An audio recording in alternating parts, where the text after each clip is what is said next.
सबसे बड़ी दिक्कत लड़कियों में होती है टेंशन कि हम इसको मैनेज कैसे करें, क्योंकि हमें पता नहीं है, कई बार सरप्राइज पीरियड्स हो जाते हैं। तो मैं एक एनजीओ के साथ काम करती हूँ,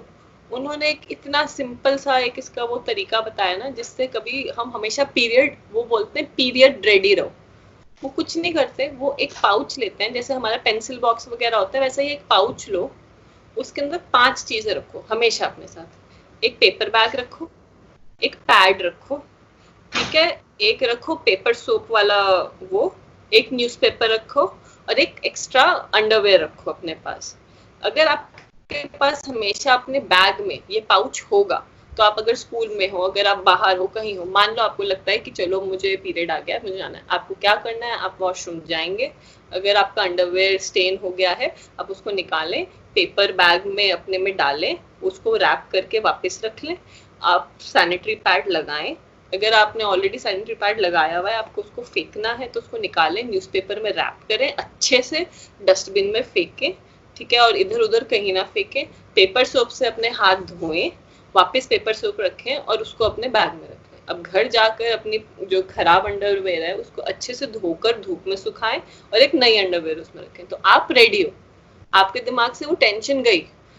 इसमें आप एडिशनली क्या कर सकते हो कि अब जैसे मुझे उस टाइम चॉकलेट खाने का बड़ा मन करता है, वैसे मुझे चॉकलेट्स पसंद नहीं है, तो उसमें मैं एक्स्ट्रा चॉकलेट भी रख सकती हूँ। एनर्जी के लिए मैं ग्लूकोज अपने बॉटल में रख सकती हूँ, मतलब जो भी आपको लगता है ना जिससे आपको कंफर्टेबल हो उस टाइम, उस पाउच में वो रखो। और वो पाउच को जैसे अब हम अपने साथ पर्स रखते हैं ना पैसों वाला, उसको हमेशा रखो, तो आपको टेंशन ही नहीं है, आपकी प्रॉब्लम खत्म। इसके अलावा आप ये भी कर सकते हो कि आप ट्रैक करना शुरू करो। कोई फैंसी तरीका लेने की जरूरत नहीं है, पेन पेपर ले लो, एक डायरी ले लो, उसमें इतना ही लिख लो कि आज इस डेट को मेरी पीरियड आया था, लगभग 28 to 30 डेज का साइकिल होता है, अगला पीरियड लगभग मुझे इस दिन आएगा, कैलकुलेट कर लो। वरना आप ये बुक पढ़ेंगे, इसमें बहुत डिटेल में लिखा होता है कि आप कैसे कैलकुलेट कर सकते हो अपना पीरियड। वरना अगर आप स्मार्टफोन यूज करते हो तो उसमें बहुत सारे ट्रैकिंग एप्लीकेशन आते हैं, जैसे मैं एक जो सबसे फेमस ट्रैकिंग एप्लीकेशन है वो क्लू है, फ्लो हो गया, वो भी नहीं करना। नॉर्मल स्मार्टफोन है तो कैलेंडर में नोट बना लो कि मुझे मान लो अप्रैल 10 तारीख को आज पीरियड स्टार्ट हुए हैं, अब उससे अपना देख लो, अगली बार जब हो रहे हैं तो वो नोट कर लोगे, आप कैलकुलेट कर लोगे, तो आपको आइडिया लग जाएगा कि लगभग कितने टाइम की मेरी साइकिल होती है। अगर आपको और डिटेल्स चाहिए कि वो पाउच के बारे में मैंने बताया था कि आप पाउच कैसे बना सकते हैं, क्या क्या डाल सकते हैं, मतलब मुझे लगता है वो सबसे बेस्ट एक्टिविटी होगी। मैं तो कहूंगी कि अभी राखी जब आएगी तो लड़कों को वो पाउच वैसा बनाकर अपनी बहनों को देना चाहिए, कि उससे बढ़िया गिफ्ट कोई हो नहीं सकता। कि एक चीज और आप और कर सकते हो ये क्वारंटाइन के टाइम में, लड़कियां लड़के कोई भी, कि अब पीरियड्स तो हमें भैया हर महीने आते हैं लड़कियों को, तो क्यों ना हम किया जाए कि हम जब भी पीरियड्स का नाम लेते हैं ना, लोग परेशान हो जाते हैं, ऐसे बोलते हैं मुझे पीरियड्स है, चम्स हैं, हैप्पी बर्थडे हो गया मेरा, इसकी जगह हम ये क्यों नहीं बोलते, छोटी सी प्रैक्टिस करके देखो, हैप्पी टाइम शुरू हो गया, उसको खुशी से देखोगे ना तो वो अच्छा लगेगा। ये मैं इसलिए बोल रही हूँ क्योंकि मैंने भी अब तक इसको ऐसे ही देखा है कि क्यों हो रहा है, मुझे नहीं चाहिए ये, बट जब से मैंने छोटा सा डिफरेंस किया ना, मैं बस बोलती हूँ कि मेरा हैप्पी टाइम आ गया, तो मेरे अंदर खुशी होती है। और मैं एक एक अभी इनिशिएटिव किया था डॉक्टर सुरभि ने, कि अभी पीछे 28 अप्रैल था तो उन्होंने हैप्पी पीरियड्स डे मनाया था,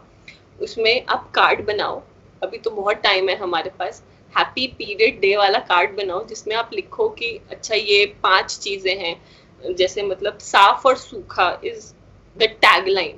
कि आप अपने पीरियड्स पे हो तो यू शुड बी क्लीन, साफ अंडरवेयर पहनो, एंड इट शुड बी, आप पैड्स या जो भी आप प्रोडक्ट यूज करो वो बारी बारी से चेंज करो ताकि वो सूखे वाली फीलिंग हो, अगर वो साफ और सूखा नहीं होगा तो इन्फेक्शन होने के चांसेस होंगे। तो आप जब ये किताब पढ़ेंगे इसमें आपको पॉइंट्स मिलेंगे जिन चीजों का एक लड़की को ध्यान रखना चाहिए। तो आप हैप्पी पीरियड्स कार्ड बनाओ, उसमें 4 चीजें लिखो कि ये करना चाहिए, ये करना चाहिए, ये करना चाहिए और ये नहीं करना चाहिए। आप उसमें 5P पाउच जो मैंने बताया था उसके बारे में बताओ और वो अपनी सिस्टर को या अपनी फ्रेंड को दो कि अब जब अगली बार तुम्हारा पीरियड आए तो तुम इसको खोलना और पढ़ना, ये तुम्हारे लिए हैप्पी पीरियड्स डे, जब भी होगा तुम्हारा। तो आप ये कर सकते हो, आप अपना पाउच बना सकते हो, अपने तरीके से उसको डेकोरेट कर सकते हो, जिस भी कलर का हो, कुछ भी हो। तो ये कुछ फन एक्टिविटीज है जो आप कर सकते हो। ये भी हो सकता है कि आपको सैनिटरी पैड ना मिले, कि आप मार्केट ना जा पा रहे हो कुछ, तो उसमें आप क्या कर सकते हैं? पुराने जमाने में क्या करते थे, और घर में आपका कोई कॉटन का टी शर्ट हो तो उसको काट के फोल्ड कर करके वो पैड बना लेते थे। उसको बनाने के बहुत तरीके हैं। मैं काम करती हूँ, मैं कुछ रिसोर्सेज ढूंढती हूँ कि आप घर पे पैड कैसे बना सकते हैं, आप वो यूज कर सकते हैं। ऐसा नहीं है कि सिर्फ वो जो सैनिटरी प्रोडक्ट मिलता है मार्केट में हम सिर्फ वही इस्तेमाल करेंगे तो ठीक है, बल्कि आजकल तो लोग प्रमोट कर रहे हैं कि रीयूजेबल पैड होने चाहिए, कपड़े वाला पैड इस्तेमाल करो, क्योंकि आप बार बार उसे यूज कर सकते हो, धो सकते हो, सुखा सकते हो, कंफर्टेबल होता है, उसमें टॉक्सिन्स भी नहीं होते हैं, कुछ केमिकल नहीं होता। तो मैं उसका भी लिंक शेयर करूंगी। उसमें हाँ थोड़ा सा आपको डिस्कम्फर्ट होगा, थोड़ा चांस ज्यादा होगा कि स्टेन लग सकता है, पर अभी तो आप घर पे ही हैं, आप कहीं जा तो नहीं रहे, तो अभी तो आप इस्तेमाल कर सकते हैं उसको। पुरानी कोई भी टी शर्ट लेनी है, उसको काट के बनाना है। अगर मान लो वो भी अभी आपने नहीं किया, बट आपको लगा कि एकदम से मेरे को पीरियड हो गए, अभी मैं क्या,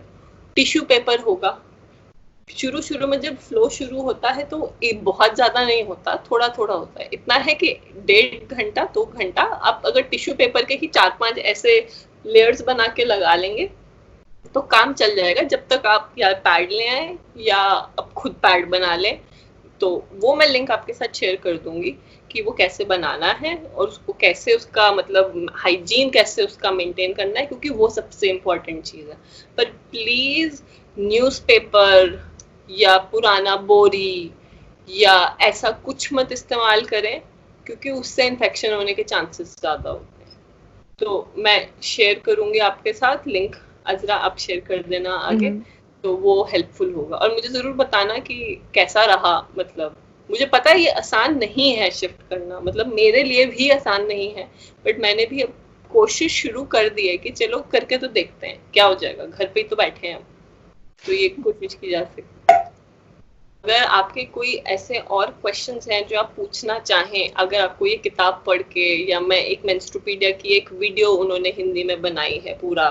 वो शेयर करूंगी, नहीं समझ में आता मान लीजिए, तो आप मुझे भेज सकते हैं। मैं एक एनजीओ के साथ काम करती हूँ, सच्ची सहेली। वो एक खुद गायनोकोलॉजिस्ट हैं और वो खुद स्कूल्स में, वो गवर्नमेंट ऑफ इंडिया के साथ काम करती हैं, स्कूल्स में जाके वर्कशॉप्स लेते हैं लड़के और लड़कियों को सबको एक साथ बिठा के। तो कुछ ऐसे क्वेश्चंस होंगे जो मैं नहीं जवाब दे पाऊंगी, मैं उन तक पहुंचाऊंगी और वो आपको रिप्लाई जरूर देंगी।